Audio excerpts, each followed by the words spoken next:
There's still a few devotees getting themselves ready, but for the time being, let us just start. Om Namo Bhagavate Vasudevaya.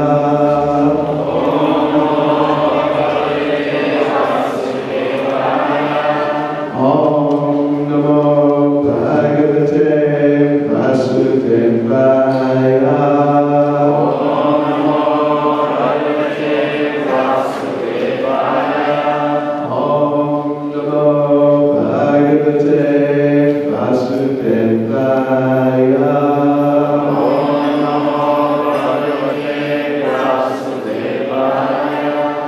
Yes, so tonight, tomorrow night, and Wednesday night, we're going to be doing an overview of Sri Isopanisad. There in the Isopanisad, there are 18 verses. Then there's also an invocation verse, so that means there's 19 verses. And then there's also Srila Prabhupada's introduction, where there's also some points which we'll be looking at. So if we include the introduction then, you could say there's about 20 sections or so that we'll be looking at. And we have 3 evenings. And we hope that you are flexible enough with your time. There's very nice prasadam at the end we heard, which may help with flexibility with time. Is that okay? We'll just sort of carry on, until we've done, say, 6 or so verses this evening, like that. I'm told that tomorrow we will be in the hall downstairs. So please bear that in mind if you come here and you find the temple room is empty. We'll be down in the hall, probably. We will see. We were told we were in the hall tonight also. That by the arrangement of God, we are here. So let's see. But the idea at least is we'll be in the hall downstairs. So, okay, let us begin in earnest. Some of you or all of you have the overview booklet. A very useful little document which is going through the whole text very briefly, extremely briefly, but just giving us a very simple, extremely simple idea of the flow of Sri Isopanisad. Let us begin by looking at that. As we said, there's the introduction which we're also going to be looking at when we go into really into the text. But I hope, is it there in your overview books a section called an overview of the sections of Sri Isopanisad? You see that? One page. Okay, let's just have a look at that. So here we see the divisions, because Isopanisad, like Bhagavad Gita, like Srimad Bhagavatam, it's divided into sections, or at least you could say the subject matter changes. There's a flow where in which different concepts, different ideas are addressed, and then the subject is changed. So here we show you what are the groupings of verses. Section 1 is the invocation and mantras 1 and 2. The verses are called mantras. we say there is the supreme personality of Godhead is perfect and complete, and therefore his creation is too. He has perfectly made arrangements for all living beings. And if we learn to live according to his arrangements, we can live happily on the spiritual platform, even in this material world. So this is how the Isopanisad begins, by pointing out the completeness of the Lord, the completeness of his arrangements, and the perfection of the Lord and his arrangements. And if you live according to those, your life becomes perfect and complete. Then section 2 is just mantra 3 on its own. Those who abuse the opportunity of the human form of life have a very dim future. And then the third section is mantras 4, 5, 6, 7, and 8. So we hope this evening to at least get into that, and let's see, maybe we can even finish it. So the idea here, the basic theme is the Supreme Lord is the greatest person and possesses unique characteristics. Within him, all contradictions are resolved. In other words, he's so big, he's unlimited, but he is so small, he's within the atom, which is the smallest thing. So he's smaller than the smallest, as well as being the greatest. It sounds contradictory, but we will see how the apparent contradiction is resolved. So the pure devotees see everything and everyone in relation to him, and are therefore completely free from anxiety on the transcendental platform. Just like Prahlad Maharaj, his father was harassing him and trying to kill him many times in many ways. It was really a horrible situation. But Prahlad, he was carefree. He was not just free from anxiety, he was completely happy. No problems. How could he be like that? And it was not that he was just foolish and just unaware of the situation, but because he was so sheltered by the Lord, even though he was in extremely difficult situations, but he remained happy and free from anxiety like that. And so then we say, by rendering devotional service in this consciousness, the devotees realize him directly, face to face. Okay, so this is what we're going to try to address this evening. And tomorrow we'll see how far we go tonight, but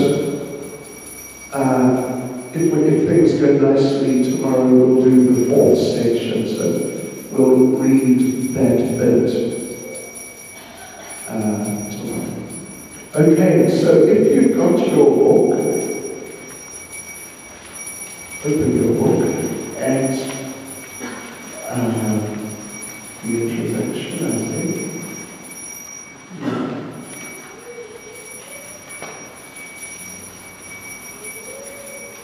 So, let's see.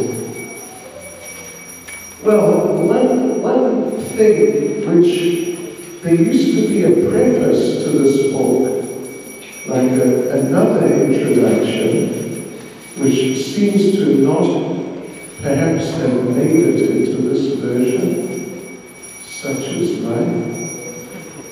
But in the preface, Srila Prabhupada made the point that the Isopanisad, what is the Isopanisad? in terms of the Vedic literatures. The Isopanisad is part of the... Oh, it's there, is it? Oh. I don't have the thing. Oh, it's there. It says preface. Okay, look at that. I don't be giving you a nice overview. The Yajur Veda, right? Yes. So have a look at that. I don't have it here with me. Oh, actually, okay. So, okay, yeah. So we make the point there. This is just a précis, an abbreviation of the actual preface in other versions of the book, and we make the point that in the second paragraph, that Isopanisad is part of the Yajur Veda. But there are 4 Vedas: Rig, Sama, Yajur, and Atharva Vedas. So the Isopanisad is part of the Yajur Veda, which really is the first of the 4 Vedas. And we won't go into all the technicalities of the structuring of the 4 Vedas, but basically each of the 4 Vedas is divided into samhitas. And each samhita has attached to it 3 other types of verses: Brahmanas, Aranyakas, and Upanishads. For every samhita, there is an Upanishad. We hear, well, actually, we mentioned there in the second paragraph, in Chaitanya Charitamrita Ahimila, chapter 7, verse 108, purport, Prabhupada lists out the 108 well-known Upanishads. You may have heard that before, talk of there being 108 Upanishads. Well, the good news is that actually previously there was about 26,000 Upanishads, because between the 4 Vedas there were about 26,000 samhitas, each of which has an Upanishad. The bad news is there's only about 108 left in existence that are accepted at least. And there's some others, maybe 50 or 60 others, which may or may not be authentic. So in that list of Upanishads, as given by Prabhupada and just as generally accepted, the Isopanisad is the first. It is the first of the Upanishads. Meaning that they're philosophical treatises explaining the absolute truth in different ways. So let us move on, though, to the introduction. In your book,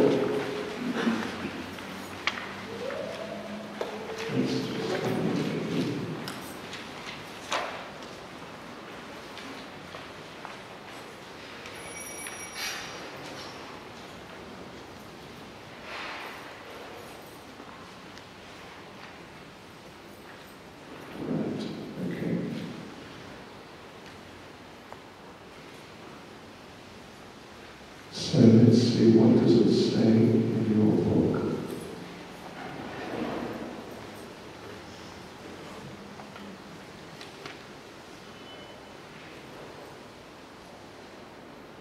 Oh, okay. So we're doing the introduction now. Just get it open.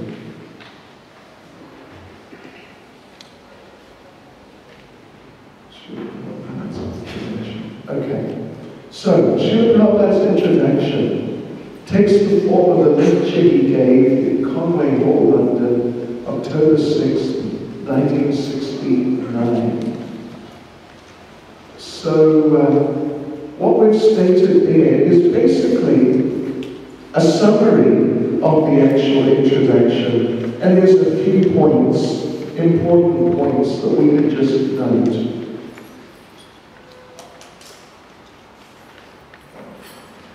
So, first of all, Prabhupada explains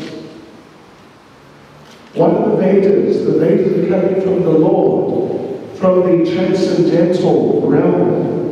So they're not subject to the four defects of the conditioned souls.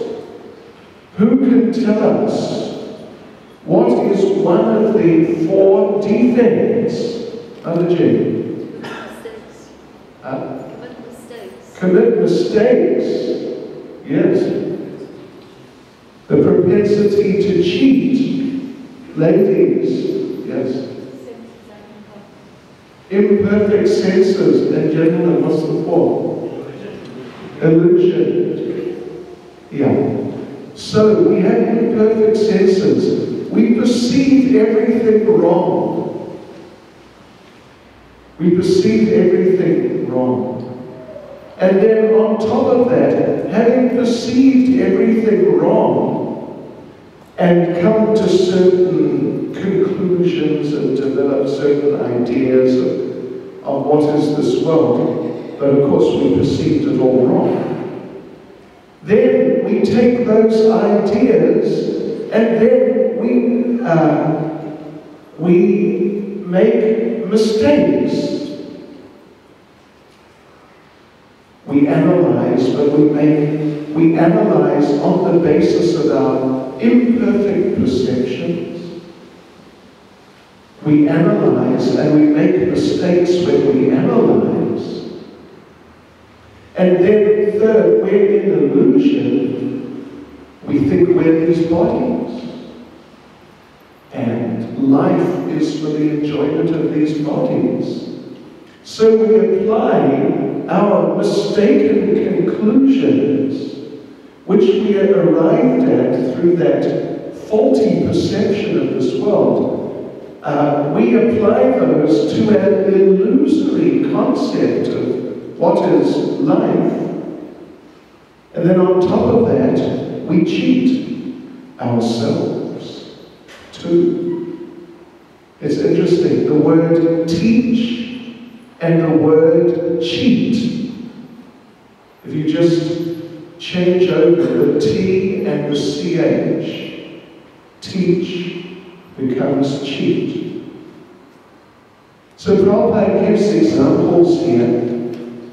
You'll see at the bottom of the first page, making mistakes. Mr. Gandhi, he made a mistake. There was a rumor that he'd be killed. Someone was going to shoot him.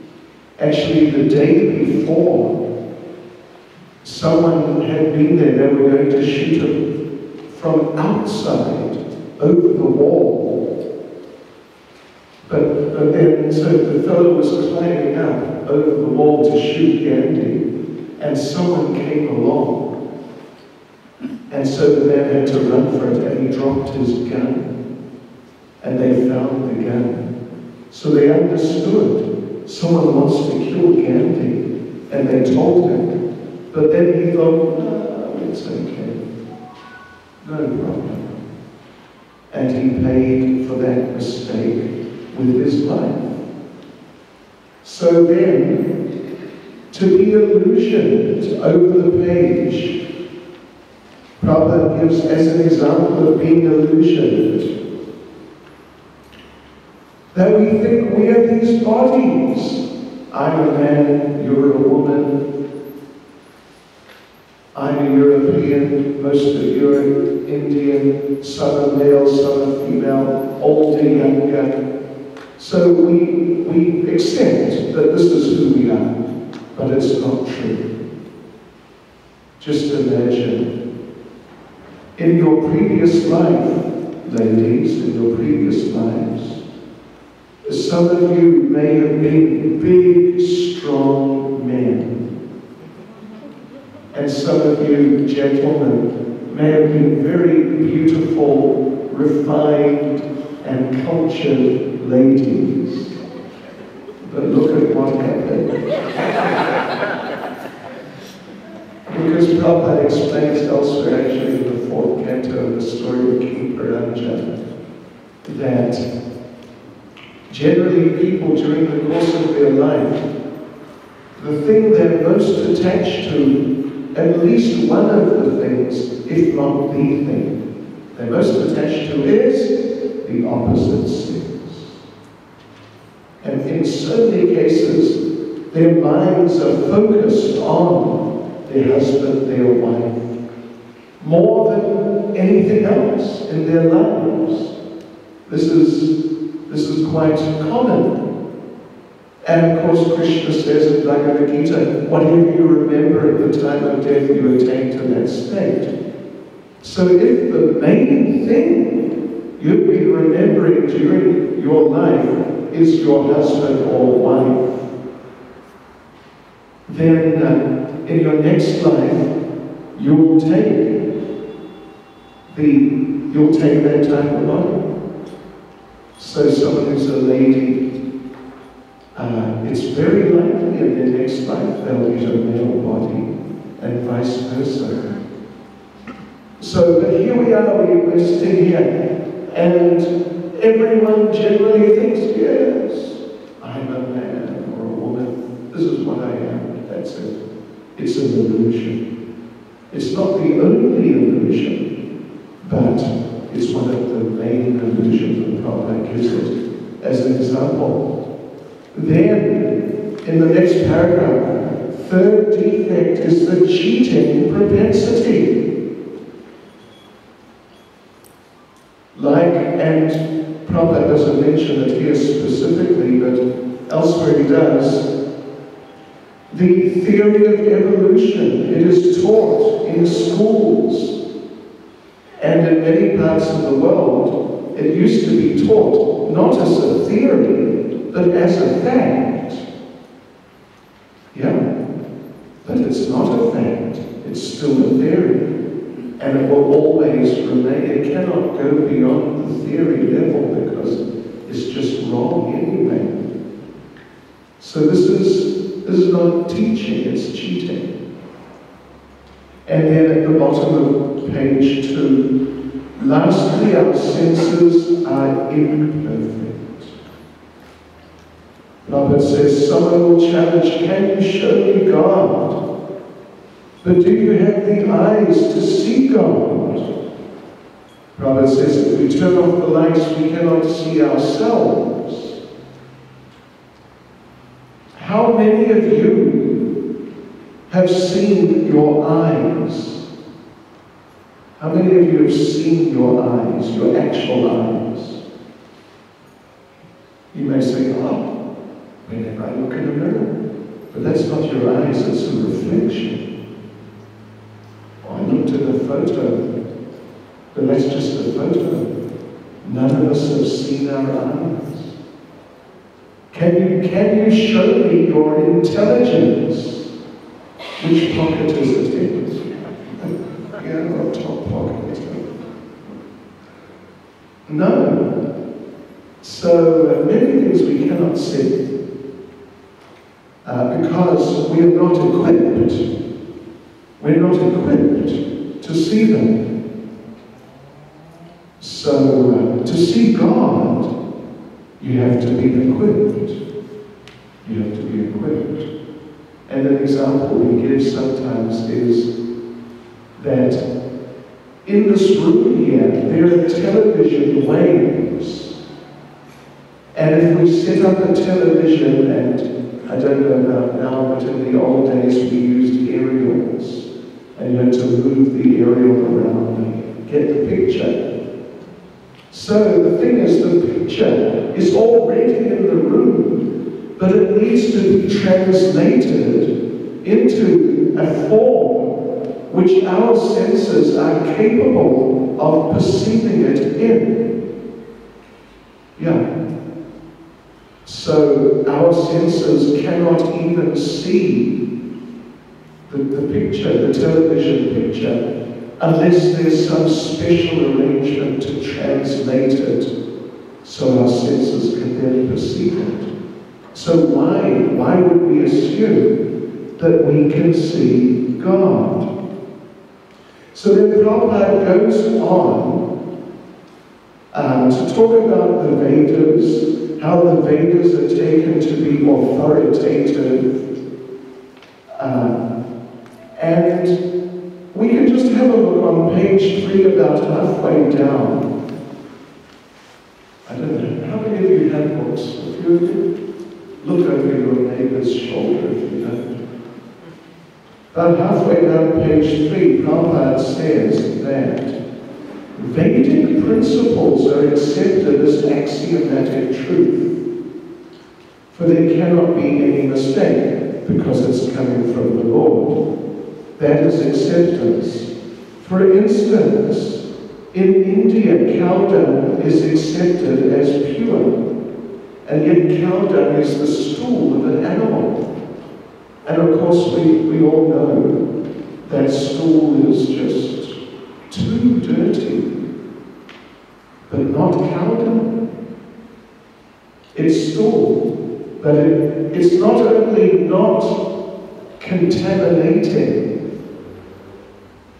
but it is actually purifying. Not only will it not contaminate you if you touch it, but if you touch it, it will make you more pure. If you put it on a wound, the wound will heal. Just see. But it's stool. But the Vedas explain about it in those terms. So we accept what the Vedas say. Another example is ivory. Bone. Bone is also impure. And just like stool, it cannot really be cleansed. Bone is like permanently unclean. But ivory is pure. And conch is bone. And conch is pure also. And this is described in the Vedic literatures. Therefore, there's this practice or tradition in India. If someone wants to establish a point, they'll say it's Vedic, it's from the Vedas, and then the people have to accept. At least this is sort of historically how things worked. So, like this, Prabhupada talks about the Vedic literatures in different ways. Bottom of page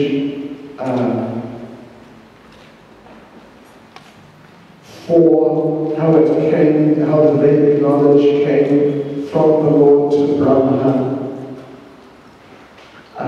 Then there are 3 types of evidence at the top of page 5, Pratyaksha, Anumana, and Shabda. Pratyaksha means direct evidence, what we perceive with our senses. Anumana means some inference by argument, and Shabda means the Vedic sound vibration. So if the Vedas say something, and our perception of it does not agree, what do you think we do? We accept what the Vedas say. Like, the example Prabhupada gave of cow dung. It smells strong. And you wouldn't really blame people for thinking that it's not clean. So sense perception, immediate sense perception would tell you it's just stool, it's just dirty. But the Vedas say no. It's pure and purifying.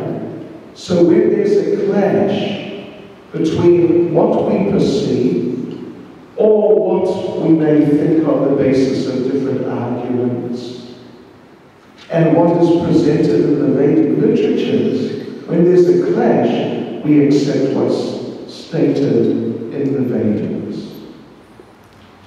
So yes, we have to, the introduction is quite long. We cannot go through it all in detail.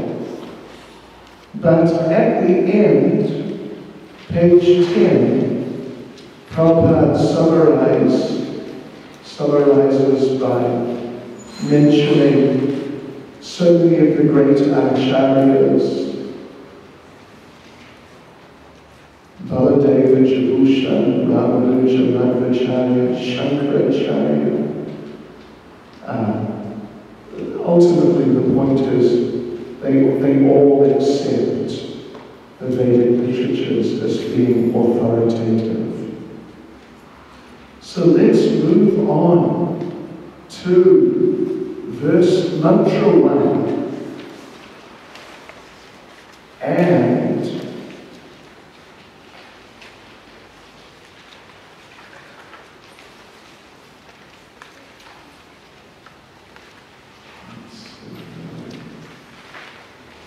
we will chant this together responsibly. Are you ready? This is a famous verse, I'm sure. We've all heard it many times. So we'll do it responsibly. I'll chant it and then you respond. Om Purnamada Purnamidam Purnam Udachyate Purnasya Purnam Adaya Purnameva Vashishyate. The personality of Godhead is perfect and complete, and because He's completely perfect, all emanations from Him, such as this phenomenal world, are perfectly equipped as complete wholes. Whatever is produced of the complete whole is also complete in itself, because He is the complete whole. Even though so many complete units emanate from Him, He remains the complete balance. And you know what we'll do now? If you remember, we grouped this invocation and mantra 1 and mantra 2, we grouped them together as one section. And so, this section is dealing with the completeness and the perfectness of the Lord. And then ultimately, if we can perceive that and act in harmony with the Lord, according to His complete plan, then our lives become complete. So let's read mantra 1 also, and then we'll read mantra 2. Ishvarasyamidam sarvam Yat kincha jagatyam jagat Tena jaktena punjita Magrita kasya svedana. Everything animate or inanimate that is within the universe is controlled and owned by the Lord. One should therefore accept only those things necessary for himself, which is set aside as his quota, and one should not accept other things, knowing well to whom they belong. So, as we read in the invocation, the Lord is perfect and complete, and all emanations, including this world, are also therefore perfect and complete. And therefore, there's a perfect and complete arrangement for every living entity. everyone has their quota by the arrangement of the Lord. And we should not infringe on others' quotas. Yeah. Okay, let's now read verse 2, which is talking about the result of understanding this and living according to it.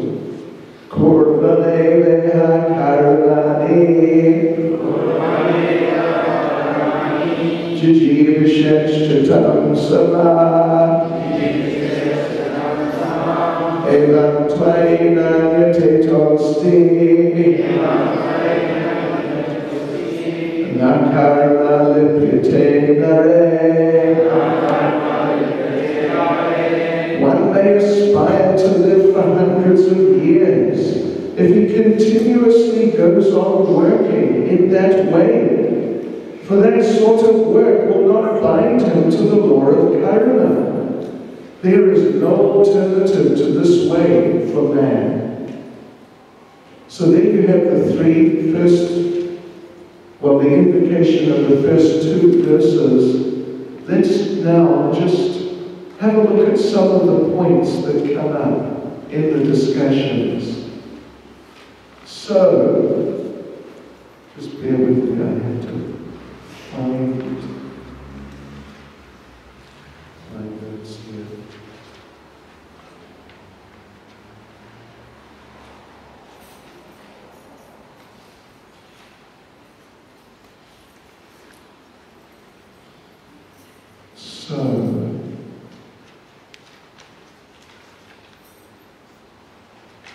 So the idea then is completeness, and in the verse, the invocation, the speaker is presenting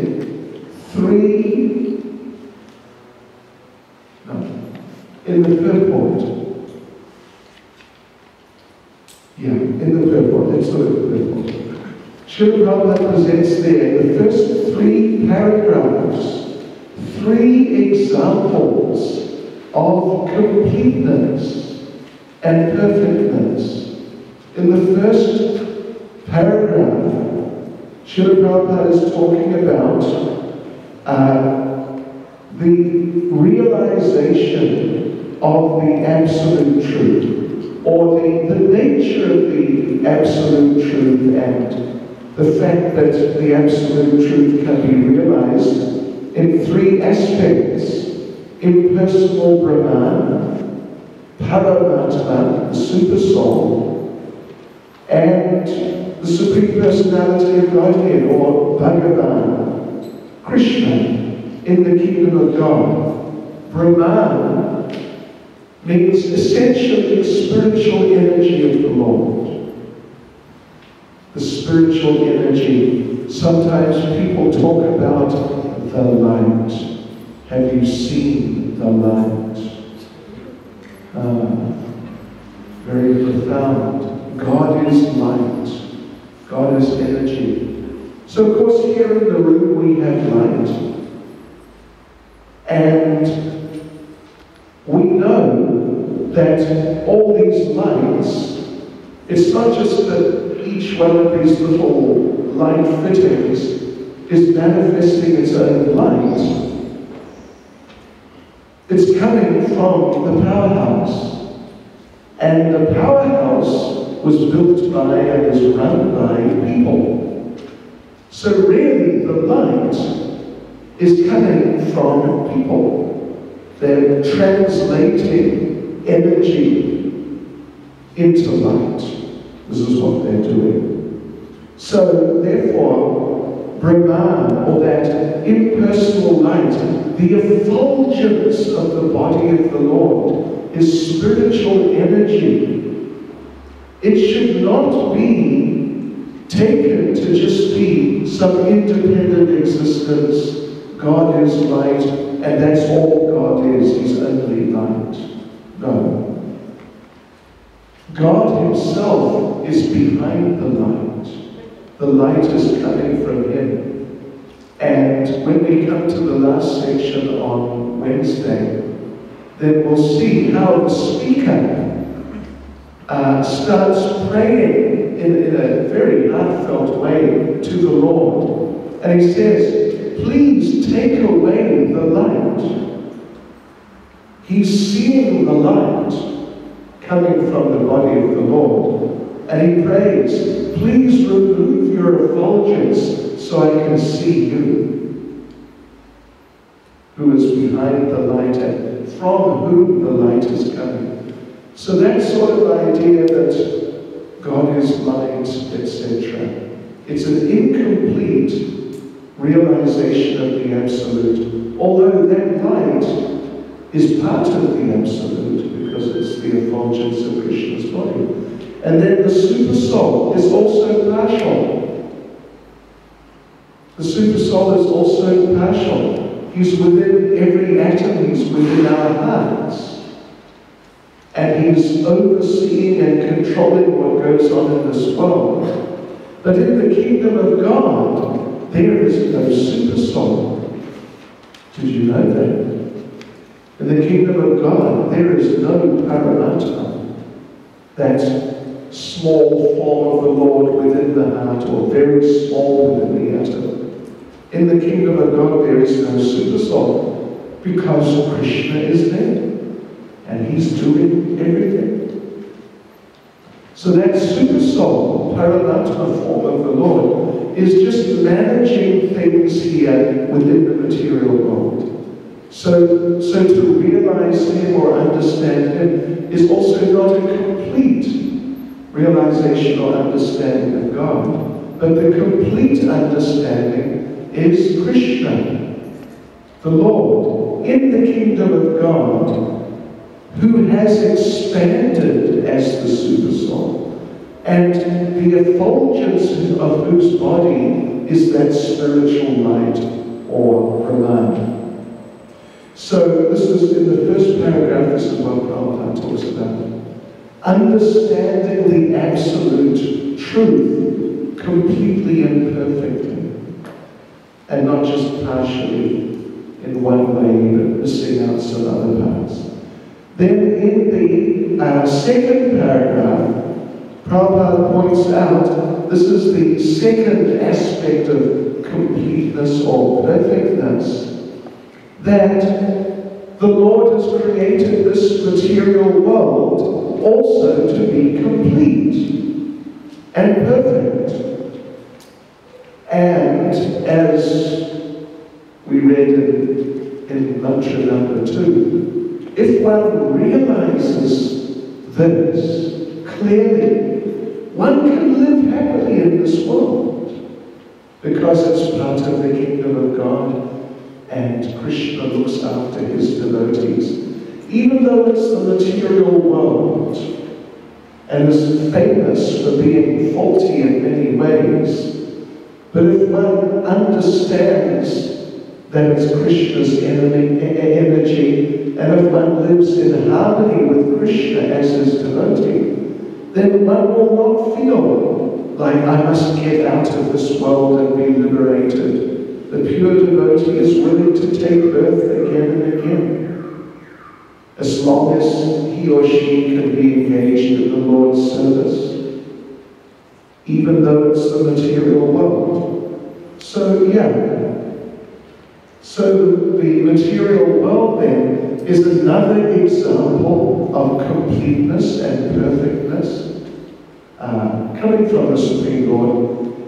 And then on page 15, the third example of completeness is a very nice one. Krishna has made a complete and perfect arrangement for us to develop love of God, to reawaken our forgotten relationships with Him, to go back to Godhead. Krishna has made a complete and perfect arrangement for our perfection and for us becoming complete and our lives becoming complete. This is the mercy of the Lord. So these are three examples then that Srila Prabhupada gives of completeness of the Supreme Lord, the Absolute Truth, and then those things that come from the Supreme Lord.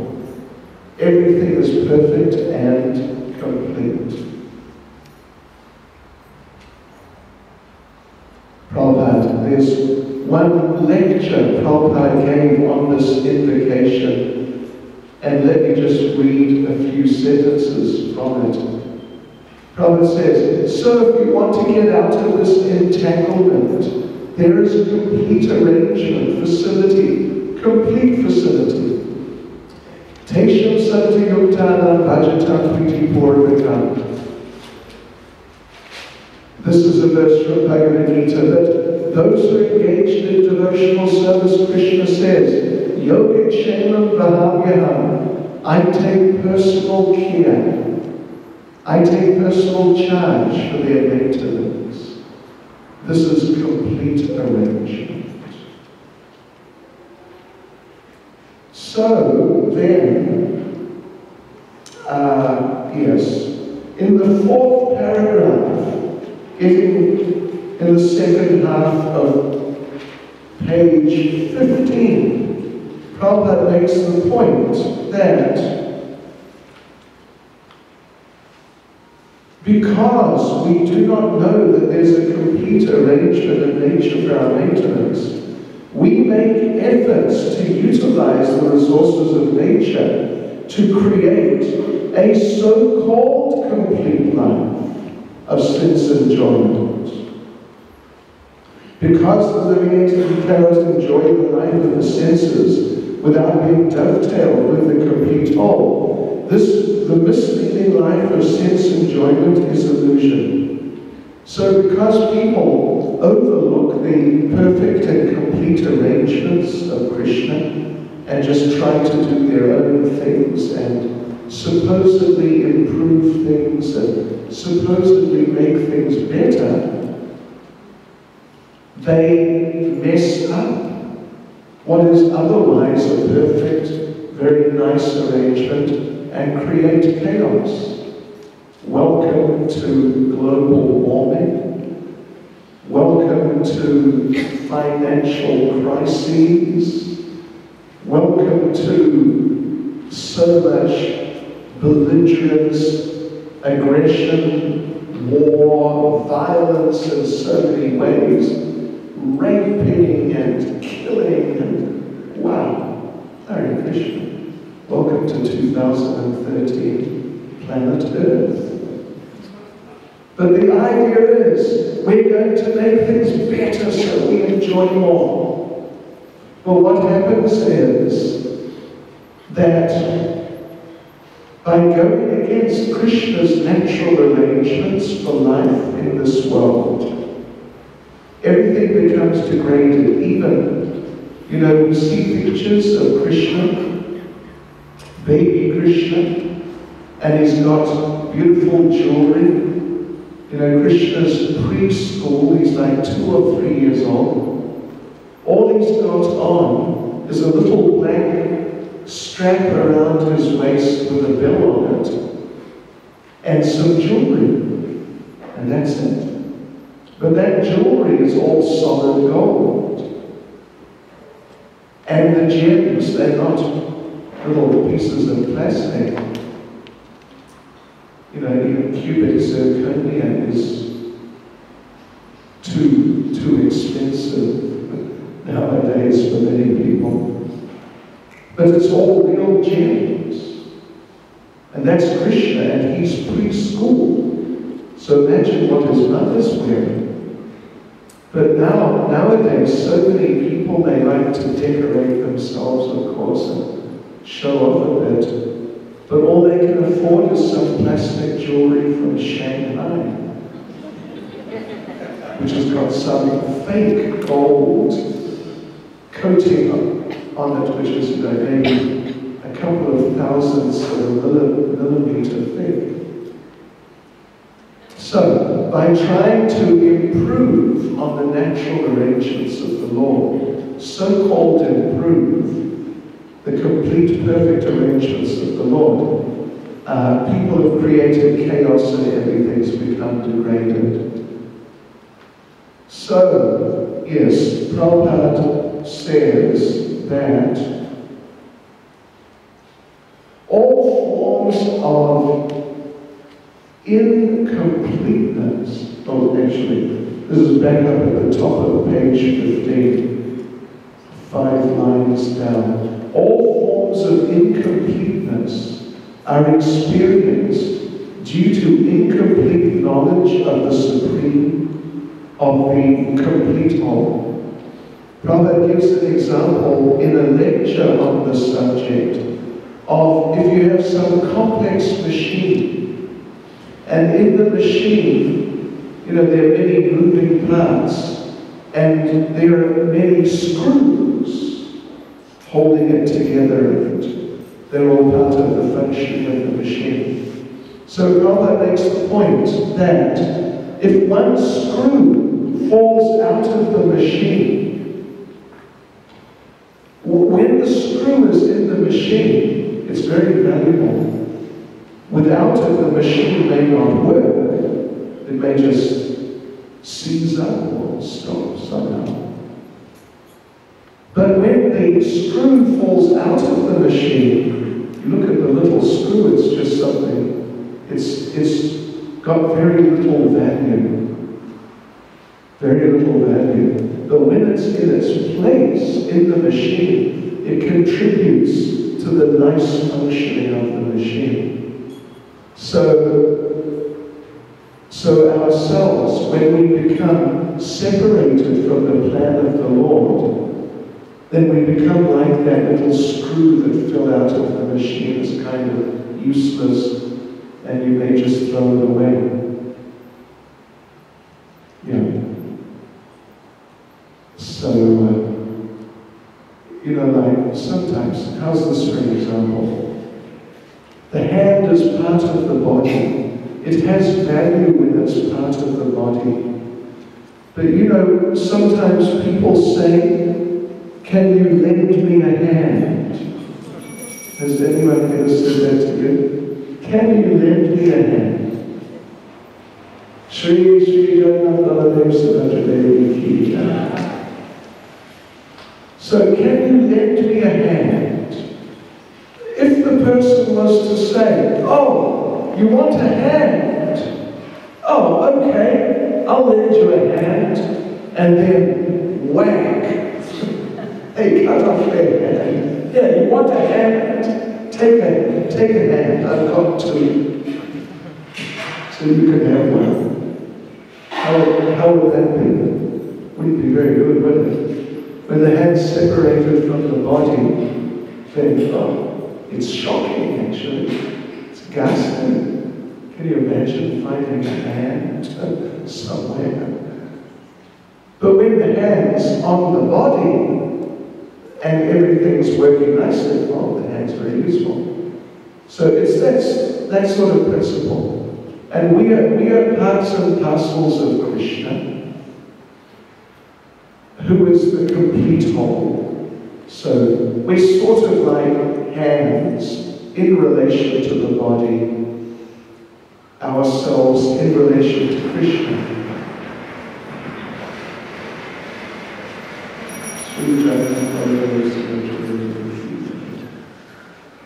So just like the hand connected with the body, when it's connected with the body, it's useful, it's good.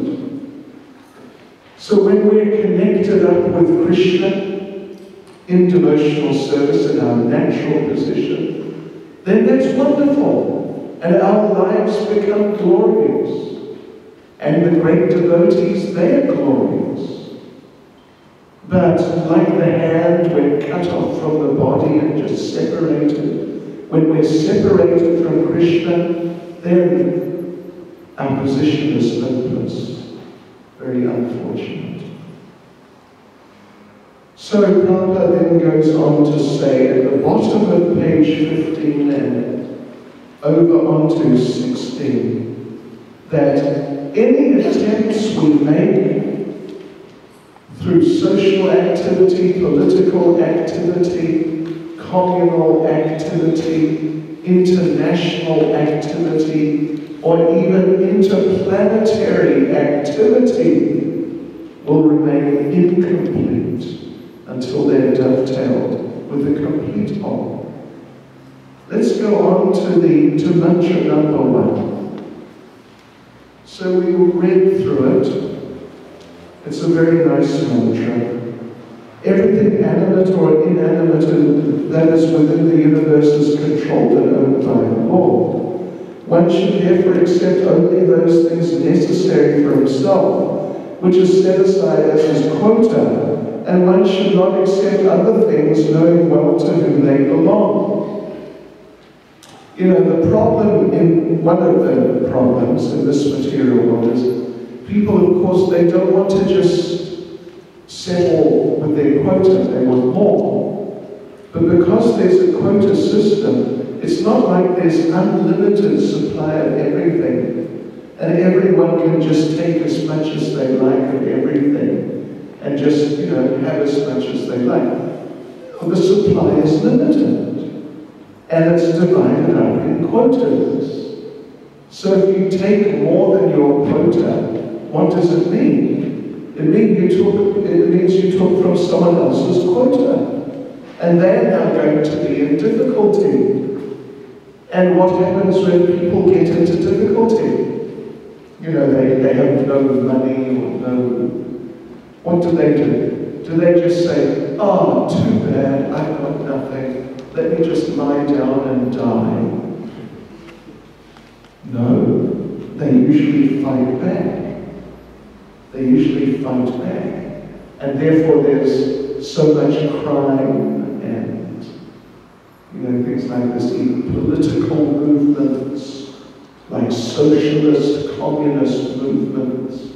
Let's take from the rich and give to the poor. Yeah, so the problem is, there's a quota system and the supply is not unlimited. Our devotees in Hungary, there's some devotees there, PhDs in ecology and agricultural science and things like this. They did research and calculations. How much can this planet produce? Food, materials for clothing, materials for building.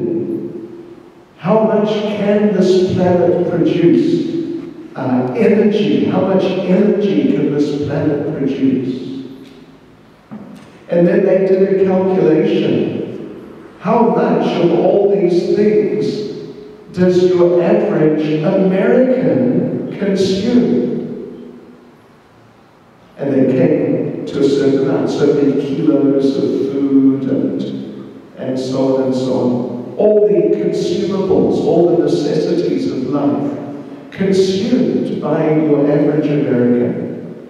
And then they did a calculation. If every person living on this planet consumed as much as the average American, what would the situation be? And the conclusion was, this planet cannot at all produce enough. It cannot at all produce enough. In fact, their calculation was, we will need 6 planets. If every man, woman, and child on this planet consumed all the various necessities at the same rate as your average American, will need 6 planets. And of course, what is the idea nowadays? The idea is economic development. Get the third world countries, bring them up financially, economically, and unfortunately, it's another imperfect and incomplete attempt to create a happy situation without God in this world. Okay. So, right, yes, mantra 1. Mantra 1. So, Prabhupada again talks about the defects in the first paragraph on page 18. Then Prabhupada, let's see.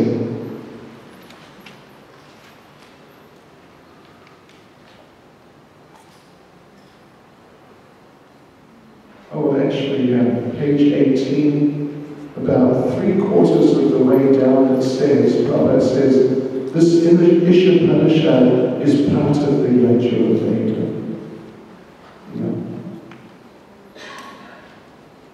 So, right. So Prabhupada talks about quotas. If you look at the bottom of page 19, or that last paragraph there, one should therefore be intelligent enough to know that except for the Lord, no one is a proprietor of anything. Like your bank balance. I'm sure everyone here probably has some bank balance. And generally people think, this is my bank balance. And they're very protective about it, and they want to develop it, build it and increase it. Actually, it's Krishna's bank balance, because Krishna is the husband of the goddess of fortune. And whatever the wife owns is also the property of the husband. So whatever money is there in your bank account, it belongs to Krishna. And if anyone does not believe that, then what we say to them is, okay, try to take it with you when you go into your next body at the time of death. Then you'll find out what's yours and what's not. It belongs to Krishna. And when the time, and He's loaned it to you, and when the time comes, He's going to take it back. He just is, at least at the time of death, and sometimes before the time of death also, people go bankrupt.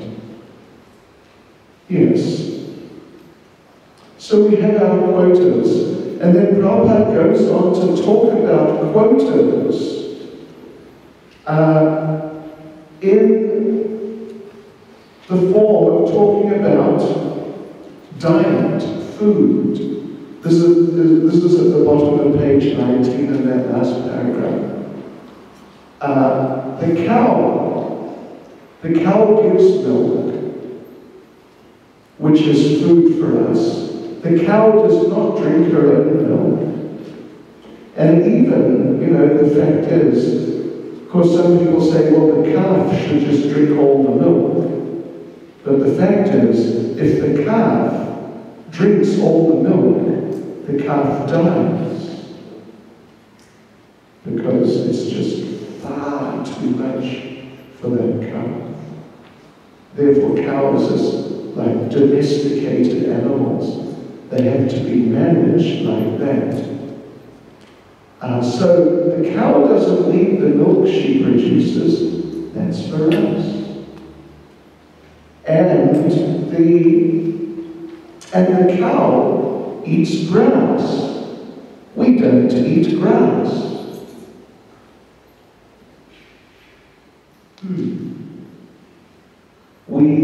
If we ate grass, life would be a lot cheaper, wouldn't it? You wouldn't have to buy beans in the supermarket. You just cut grass. There's so much grass. It's not unlimited, but there's really a lot of it. But somehow human beings don't have a taste for grass. The cow eats the grass. I know you could try it, and any of you ever tried it? I mean, we do take herbs, don't we? Sort of wild herbs that grow. But the grass, give it a try and report back. How about, beans and grass?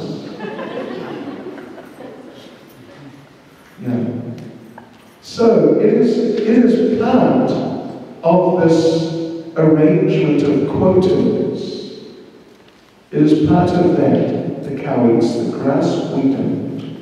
The cow produces milk, she doesn't use it, or doesn't use much. We use it. And like this.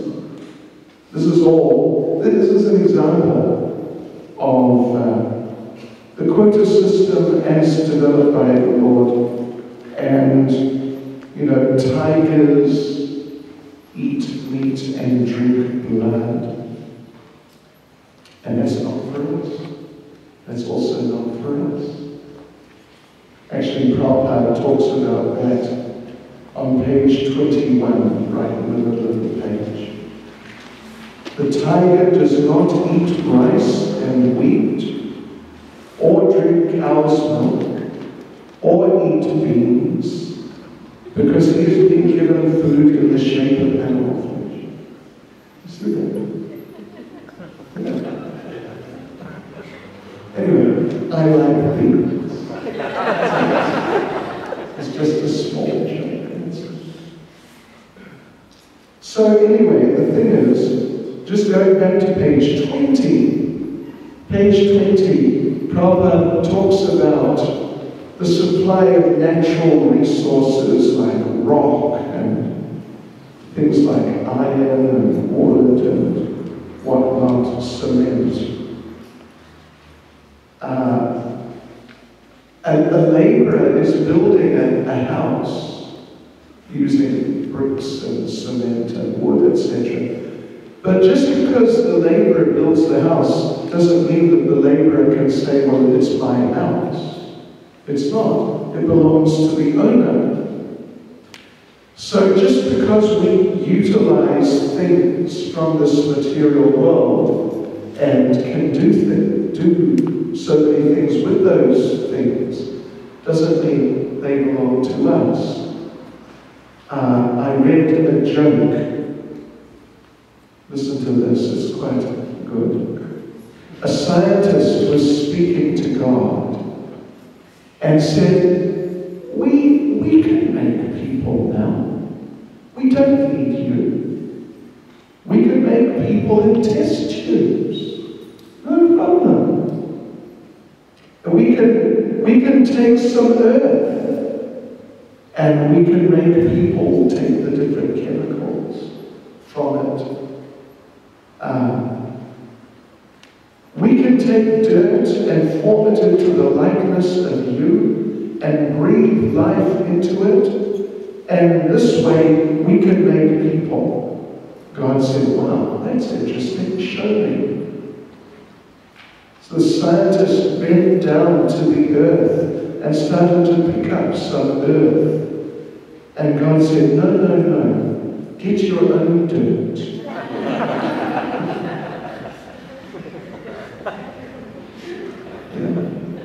So actually everything belongs to Krishna.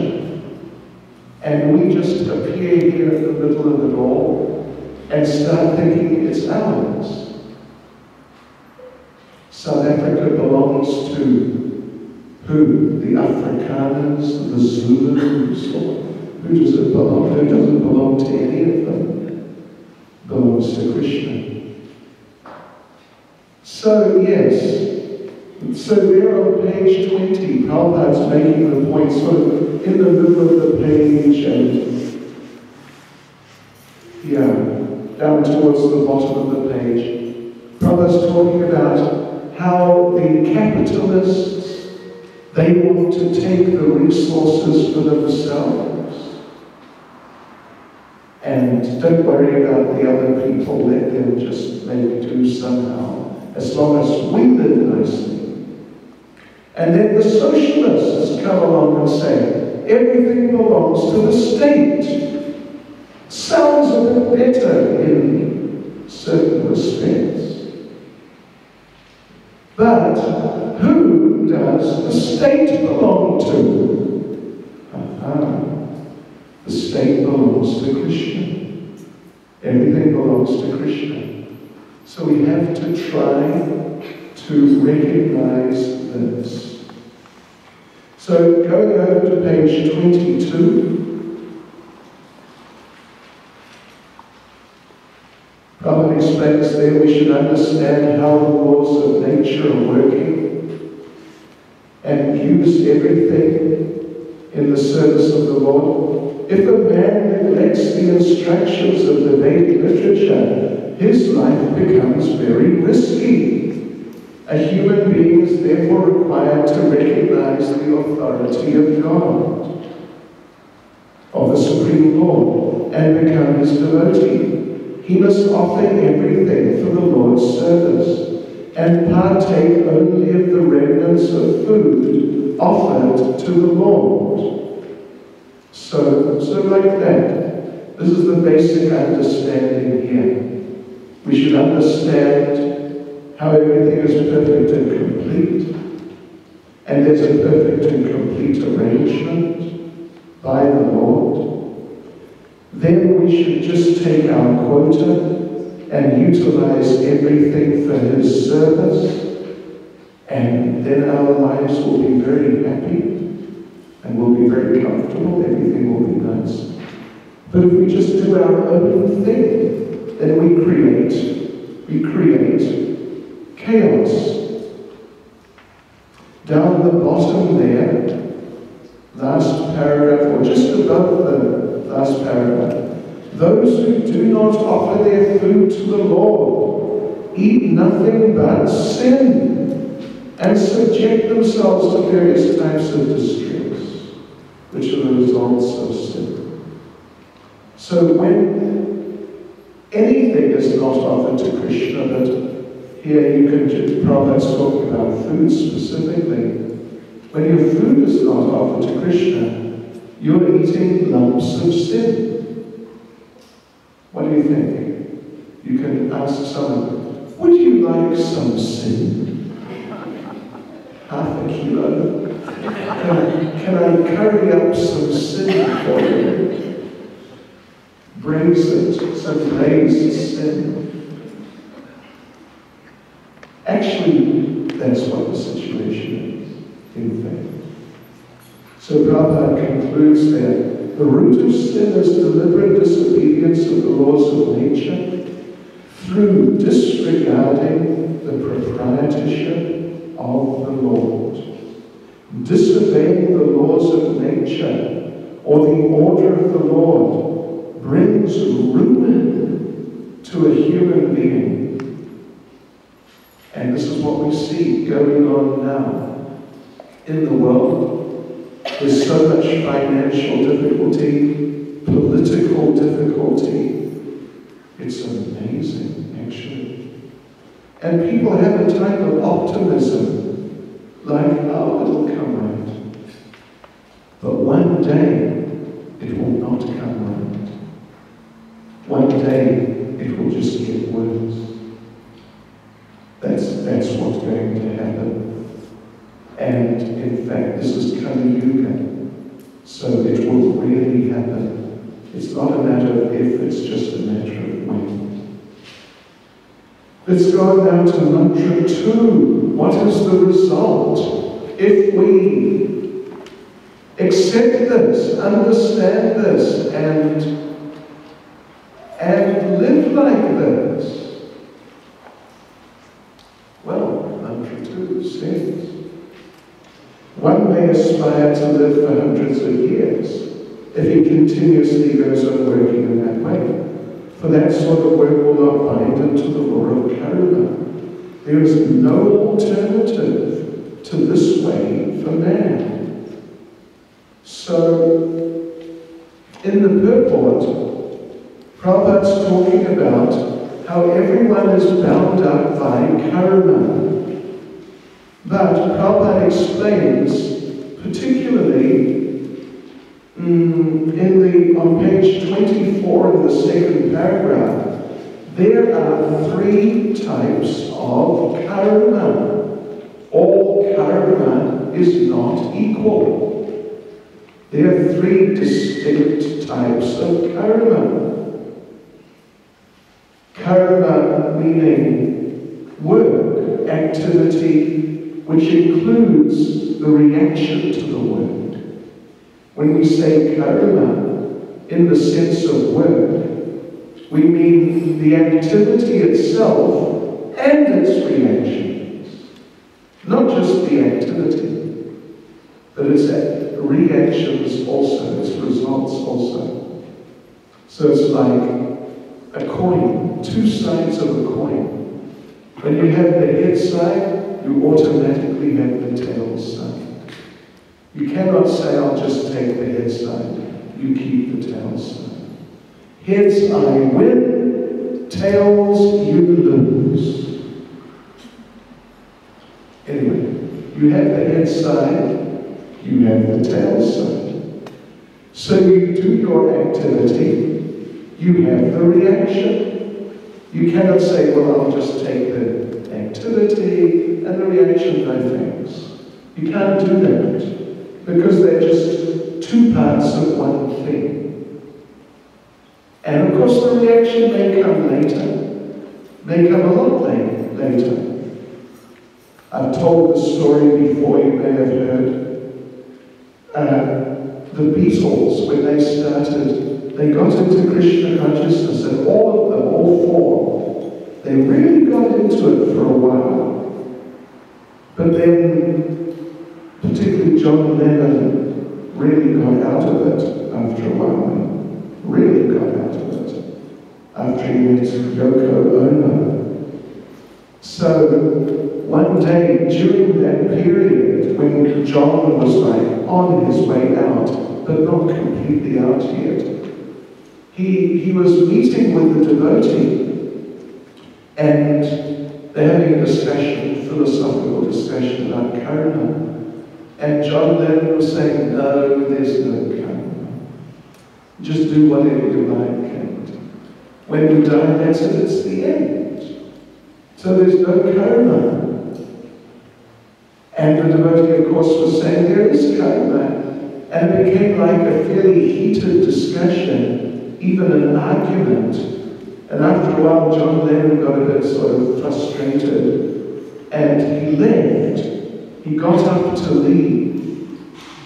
They were in an old, sort of like coffee house type place, very old Elizabethan building with rafters and gables. And he was sitting under one rafter in a little alcove. He got up to leave. He forgot he was sitting under the rafter. He just got up and bang! Hit his head and fell back down to the seat. Wow, had shaken him. The next day, John Lennon wrote one of his famous songs, Instant Karma.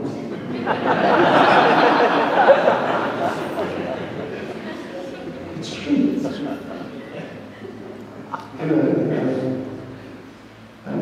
Instant Karma is one of John Lennon's well-known solo songs. Instant karma is going to hit you. It's going to hit you over the head. You better get yourself together because tomorrow you may be dead. See, I can still remember that 40 years later. So right, karma, action and reaction, but there are three types. And that's explained right in the middle of page 24, towards the top of the second paragraph. So there is karma, there is akarma, and there is vikarma. And we need to understand things. So, what is karma? In this context here, because, according to context, there may be slightly different connotations. But in this context, actions that are performed in terms of one's prescribed duties as mentioned in the revealed scriptures are called karma. Means like Arjuna fighting in the battle of Kurukshetra. That is considered karma in the sense that it's his prescribed duty, his natural prescribed duty. So he's killing people. but there are no reactions. In fact, it's beneficial for him materially, because it's his prescribed duty according to Scripture. Then actions that free one from the cycle of birth and death are called akarma. Akarma, in front of a word means not. Like vidya means knowledge, avidya means ignorance.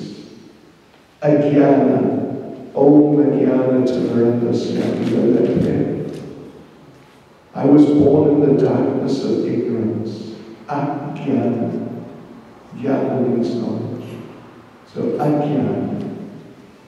So akarma, there's no karmic reaction. In fact, it's liberating. Karma, in the sense of material prescribed duty, is materially beneficial. As Krishna tells Arjuna in I think the beginning of the second chapter of the Bhagavad Gita, the Kshatriyas who die fighting, they go to the heavenly planets. Because it's their karma, in this sense of karma. It's their prescribed duty according to Scripture. They do it, they get material benefit, they go to the heavenly planets. And then actions that are performed through the misuse of one's freedom and that direct one to lower life forms are called vikarma. Vik means very. Vikarma means lots of karma, tons of karma. Just like Krishna says when he appears, Puritranaya Sadhinam, Vinashaya Chaduskrita. I come to deliver the pious and vinash, destroy the duskritas, the demoniac people. So nash means to destroy. Vinash means to devastate, totally obliterate. Vinash, as opposed to just nash. Nash is like normal destroy. Vinash is super destroy, wipe it out of existence, off the face of the earth. So vikarma, in this context, vikarma means action which produces bad reactions, but very bad. Wow. You're just destroying yourself, destroying your future. Yes, so what should we do? Well, if we understand the implication of verse 1, the perfect, complete arrangement of the Lord, take our quota, be satisfied with that, and use everything in the service of the Lord, then that is liberating. That is liberating. And Prabhupada goes on page 25 to talk about that. Such liberating work which frees you from the reactions of good and bad work, that akarma. That's what's being described here in the Isopanisad. And if we live like that, then, well, we can go back to Godhead, but even we'll be so happy. We'll be so happy. We wouldn't mind taking birth again in this world, if we can live in that way. As we said yesterday, some of you were there perhaps, in Radharanath Temple. We quoted Lord Chaitanya himself, responding to someone who asked, "What do you want?" What are you looking for in life? What would you like? Lord Chaitanya answered, Na dhanam, na janam, na sundram, kamitam va jagadish kamaye, mama janmani janmanishvare, bhavatad bhakti ramaita hitvam. I don't want wealth, I don't want followers, I don't want a beautiful wife or handsome husband. I don't want any of these things. I don't want people to glorify me with sweet words. All I want, Mama Janmani Ishvara, birth after birth, Bhavatad Bhakti Ramaita Hitvam, is just pure devotional service to you, my Lord. Even birth after birth. And we quoted Narottam Das Thakur, Tandira Charana Sevi, Bhakta Sanevas, Janame Hoy, A Abhilas. My only desire is to associate with the devotees and serve their lotus feet, birth after birth. So this is the principle of what's being discussed in this verse and in the purport. If we live according to the, Prabhupada called it the Ishavasya principle, the first two verbs, the invocation and mantra one, and particularly mantra one, but also the invocation, they are called the Ishavasya principle. The Ishavasya principle. If we live according to the Ishavasya principle, then verse 2 applies. Verse 2 applies. We can just go on. And even, what to speak of global warming, financial crises, of being able to handle that and not think, wow, it's really getting bad now. I better get out of the material world and go to Goloka Vrindavan because it's getting too hot in the summer. Beans are too expensive in the marketplace. I better get out. But even Prabhupada says elsewhere, the devotee does not mind even going to hell. If that's what Krishna wants, please go to hell and serve me in hell. Then the devotee doesn't say, wait a minute. Chatsworth is bad enough. And Phoenix, ooh. But hell, no, please. No. Nobody feels, if that's what Krishna wants, sure. I can go and serve him in hell. So this is akarma. So in this context, karma means like pious material activity according to prescribed duty, according to the varnashram system, like Arjuna was a Kshatriya. Vikarma means just sinful, gross sinful activity. We will just exploit material nature and other people and just get what we can, and that's all that matters. That's vikarma. And then akarma means activities which free us from the good and the bad reactions and the good reactions. So no heavenly planet, sorry. Because Krishna might let you go there anyway sometime. But through akarma, all your bad and good reactions are destroyed, and then you can live happily in this world in God consciousness, and you can go to Goloka Vrindavan if that's what Krishna wants. No problem at all. Yes, so then, let's see.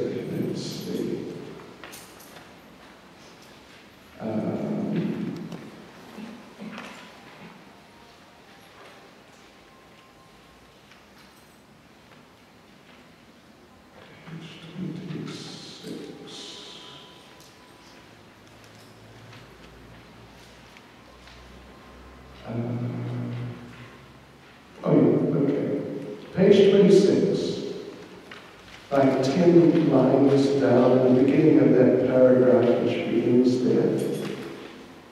It says in Bhagavad Gita 240, Lord Krishna states that God-centered activities are so valuable that just a few of them can save a person from the greatest danger. The greatest danger of life is the danger of gliding down again into the evolutionary cycle of birth and death among the 8,400,000 species. So this akarana, Krishna conscious activity, living according to the Isopanisad principle. Everything belongs to Krishna, so I use everything for his pleasure. And myself, I live a simple life. Like that. That Krishna conscious activity is so powerful, that you just do a little of it, and you get a huge result. And, there are examples. Classic example. Well, Prabhupada here is referring to Bhagavad Gita chapter 2, verse 40. Neva Vikrama Nashosti Prachavayana Vijite. In this endeavor, there is no loss or diminution, and just a little advancement can save you from the greatest type of fear, falling down into lower species. So the purport, Srila Prabhupada gives the example of Ajamil.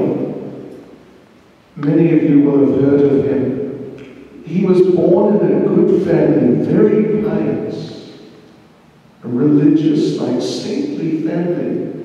But somehow he got into bad association. He became degraded. So he became just like a horrific person. Incredible. Killer. Rapist. Murderer, and just like totally abusive person.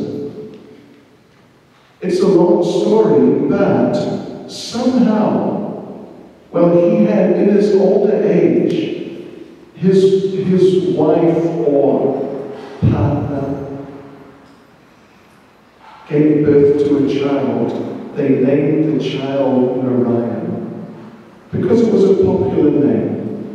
Not because it's a name of God and we want our child to have, such like a really good name. But it was just a popular name. So he was calling Narayan, come here, Narayan, sit down, Narayan, where are you? All day, Narayan, Narayan, Narayan, but addressing his child. And not really thinking that this is the name of the Lord. So he was benefited despite his lack of knowledge and despite the fact that he continued with his sinful activities. It's amazing. And finally, the time of death came and the Yamadutas came, the agents of the Lord of Death. And they are really frightening people. You may feel frightened if you see some young man with, his hair standing up, like that multicolored. Anyway, it's okay. It's just fashion.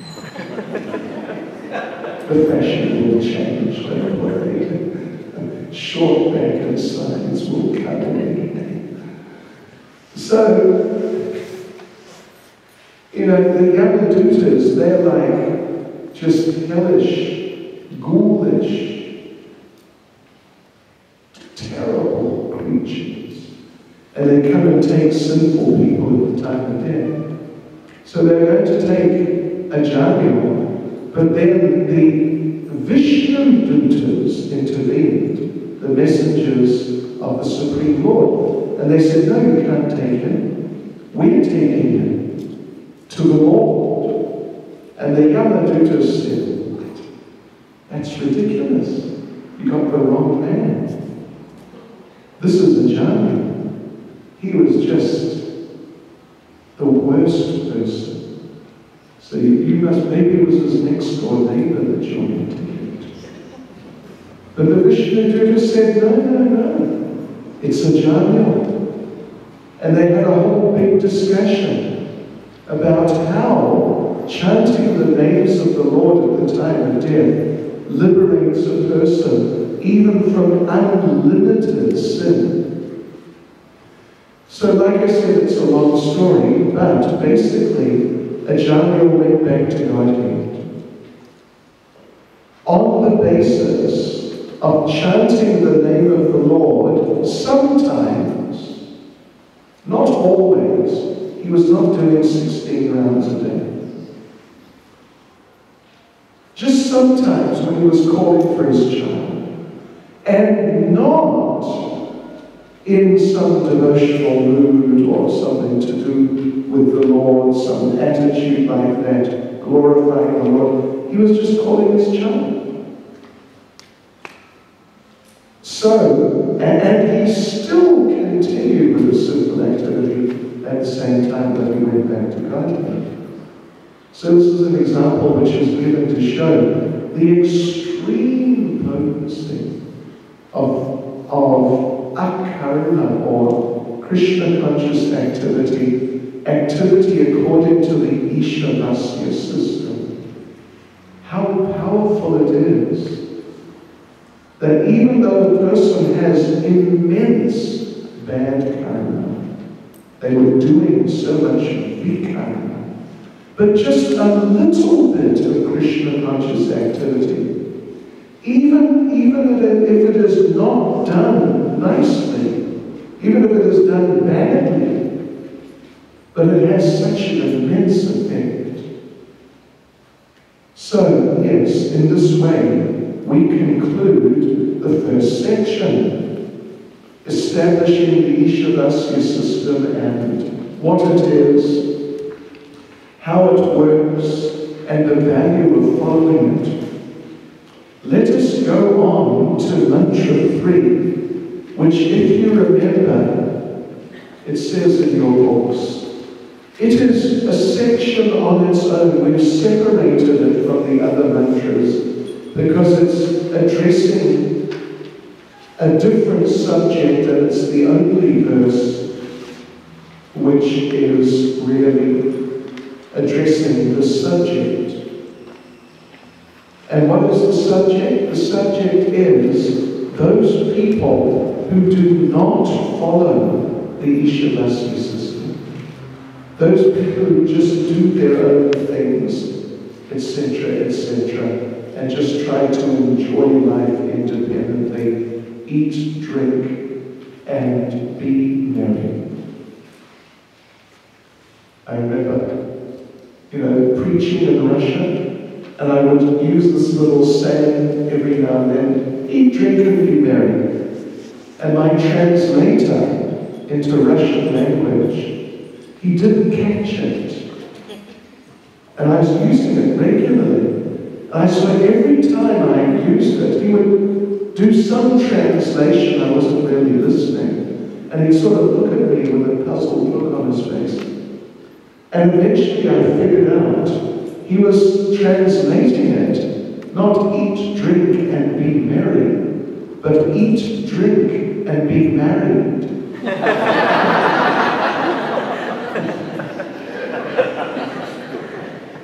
And that's why I was looking at it. Is that having a good time? Anyway, okay. So yes, this mantra 3 is talking in very graphic terms about people who do not follow the Isopanisad system, who do not understand and accept the proprietorship of the Lord and the need to live according to that and serve the Lord that way. Let's do it responsibly. Asurya namate loka, andena tamasavrita, tam Namaste Pretya Pigachanti. Yeke Chatma Hanojana. The killer of the soul, whoever he may be, must enter into the planets known as the worlds of the faithless, full of darkness and ignorance. So, we sort of running out of time, really. I think we ran out of time. Let me just very briefly say that, in one sense, the message is kind of obvious. It's pretty obvious, really. That if we just live like animals, then,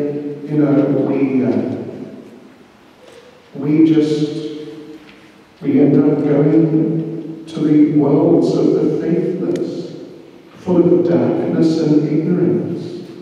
We end up going either to the heavenly planets or taking birth in lower species.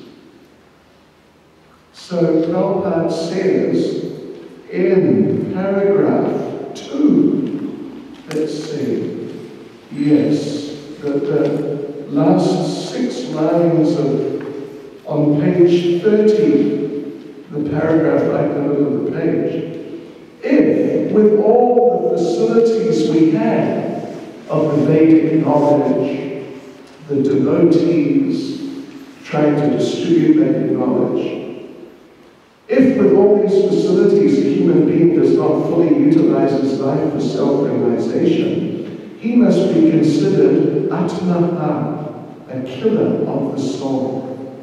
Sri Isopanisad warns in clear terms that the killer of the soul is destined to enter into the darkest region of ignorance, to suffer perpetually.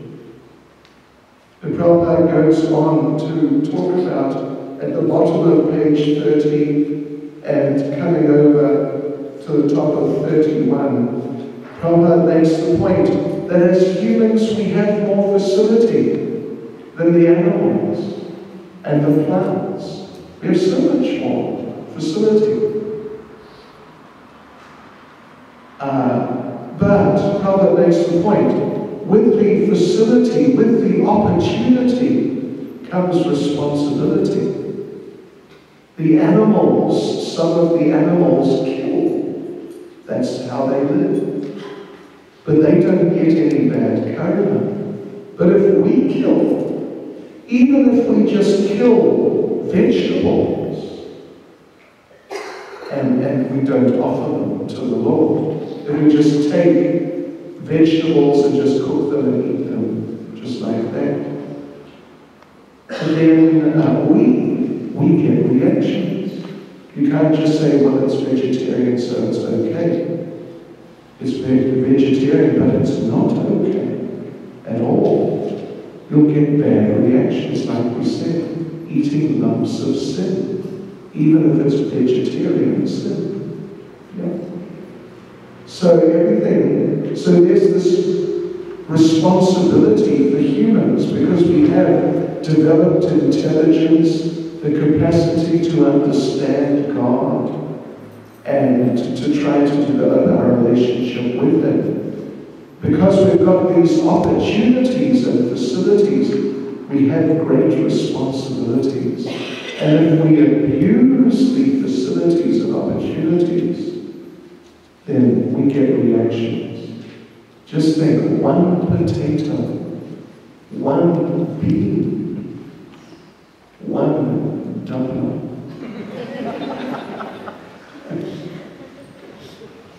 Just one. And there's sinful reaction there, if you just take it and cook it and eat it. But the tiger kills, I don't know, maybe every day or every so often. That's just how they live. But there's zero reaction. Nil. Actually nothing.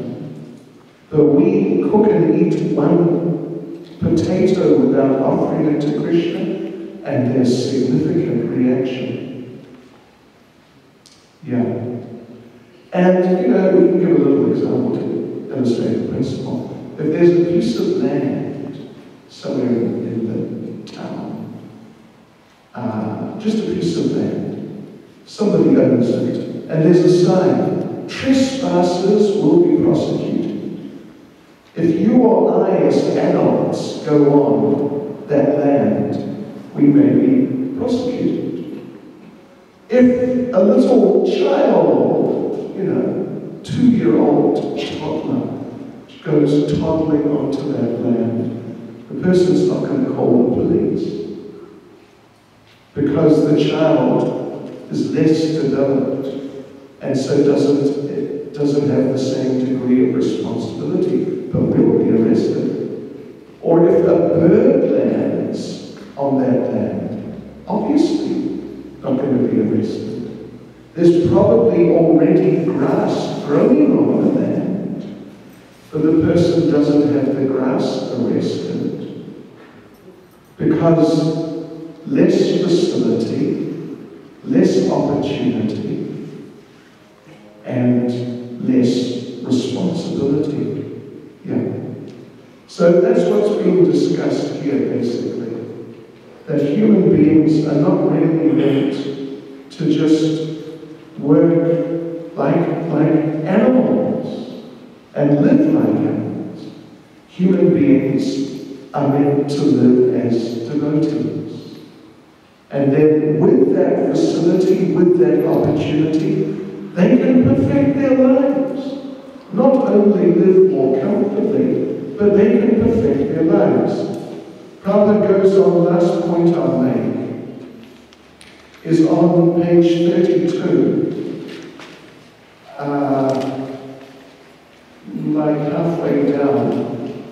Prabhupada's talking about materialistic people who just want to enjoy life. Such materialistic asuras sometimes make a show of religion, but their ultimate aim is material prosperity. So, even those people, materialistic religionists, and their idea is just to get facility from the Lord through some religious purpose, but actually will then just enjoy it and live very nicely and comfortably like that. So they're creating problems for themselves. Yeah. So then, the conclusion is that as human beings, we're meant not simply for solving economic problems on a tottering platform, but for solving all the problems of the material life into which we're being placed by the laws of nature. So even materialistic religion is frowned on, actually. Anything less than developing our eternal relationship with the Lord is frowned on. Let me close by telling you a little story which illustrates to some degree what's wrong with materialistic religion. There was a little boy living in Phoenix somewhere, in the flats, the older part. And he approached his mother and he said, "Mom, give me a bicycle. I want a bicycle." And Ma said, "Listen, it was Christmas just a couple of weeks ago. Your birthday is only coming up after several months. And I can't buy you a bicycle." And the boy got upset. He said, "Listen, give me a bicycle." And Ma said, "Look, go up to your room. There you've got a picture of Lord Shiva. You bow down and you pray to Lord Shiva, give me a bicycle. See if that works." So he went up, he knelt down in front of his picture of Lord Shiva, "Lord Shiva, give me a bicycle." No bicycle. Oh. So he said, "Listen, Lord Shiva, I've been very good. Give me a bicycle." No bicycle. Then he remembered he had not been good. And he said, listen, Lord Shiva, I tried to be good. Give me a bicycle. No bicycle. Then he remembered he had not really tried to be good. So he said, okay, Lord Shiva, I tell you what, I will be good. Just give me a bicycle. He looked around, no bicycle. So he didn't know what to do. He got really angry. Lord Shiva, you don't give me a bicycle. What is this? What sort of God are you? You know, I'm going to choose another God if you don't watch out. So he went to the local temple, and he was sitting there. There was Lord Shiva. He was sort of angrily looking at him and thinking, why didn't you give me a bicycle? On the altar there was a deity of Parvati with Shiva. So he looked around, nobody was watching. He grabbed the deity of Parvati and ran back home with this little deity of Parvati. Then he went up to his room and he put the deity down and he looked at the picture of Lord Shiva and said, listen, Lord Shiva, if you want your wife back, give me a bicycle. We don't know if it worked. Anyway, it's like bargaining with God. I will do this, I'll offer you this and that, and I want something. There's no devotion. Whereas the devotee thinks everything belongs to you anyway, including me.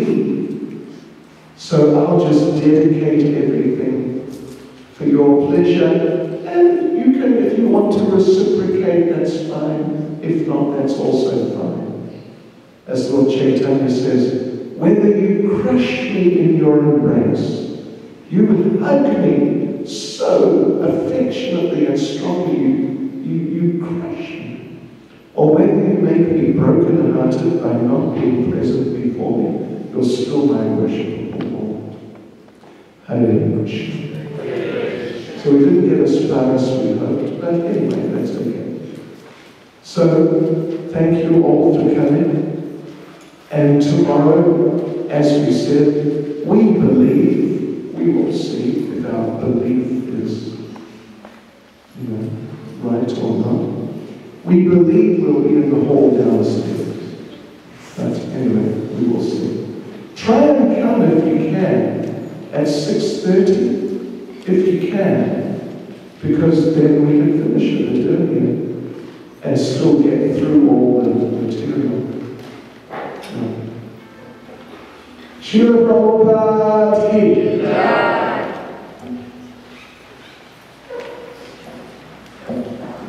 And I believe there's prasad.